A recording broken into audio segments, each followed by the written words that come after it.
Shalom everyone. Today we are going to look at the comfort addiction. How our craving for ease, convenience and control keeps us from the deeper life God is calling us into. Today is day 11 of the Omer. Israel received manna from heaven every single morning, fresh, miraculous, supernaturally provided, a daily sign that God had not forgotten them and would not let them go hungry. And they hated it. They called it miserable food. They actually wept, for the cucumbers and melons and garlic of Egypt, the food of slavery.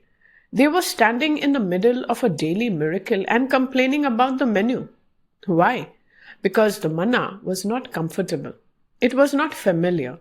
It was entirely outside their control. The rabble among them had a strong craving.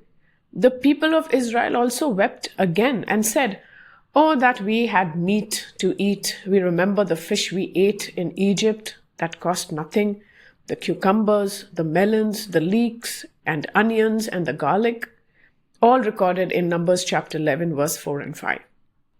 1 Timothy chapter 6, verse 6 to 7 says, "Now godliness with contentment is great gain, for we have brought nothing into this world, so we cannot take anything out of it." Philippians chapter 4 verse 11 says, "I have learned in whatever situation I am to be content." Note on Philippians chapter 4 verse 11, Paul says he learned contentment, which means it did not come naturally. It was forged, most likely in prison, in shipwrecks, in beatings, in rejection. In the very wilderness season, he could not escape. Contentment is not a personality trait. It is a wilderness graduate degree. Let's hold up the mirror. Here is the question comfort addiction rarely lets us ask. What need is the comfort actually meeting? Because comfort is never just about pleasure. It is about control, about having the version of life where you decide what is on the table.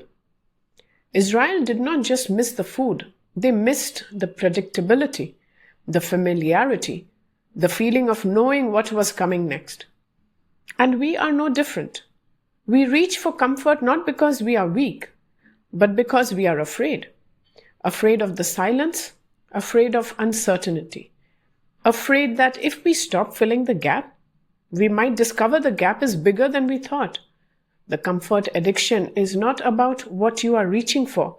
It is about what you are running from. Let's practice today.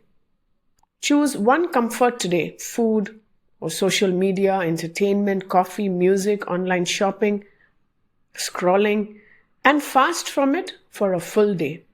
Not because it is sinful, because you are deliberately choosing God over the things you usually reach out for first. Small and intentional is the point. The size of the fast is not what matters. The decision behind it is. Turn the craving into prayer.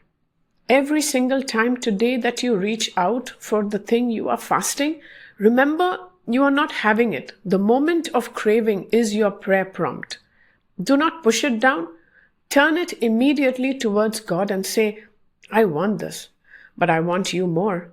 Show me what that actually looks like today." Do this every time. By the end of the day, you will have prayed more than you have in weeks. Journal the hunger. Write honestly in your Omer journal what my relationship with comfort showed me today was, and you can fill in the blanks.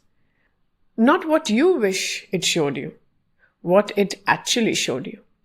One day of voluntary discomfort is one of the most revealing spiritual experiments you will ever run on yourself.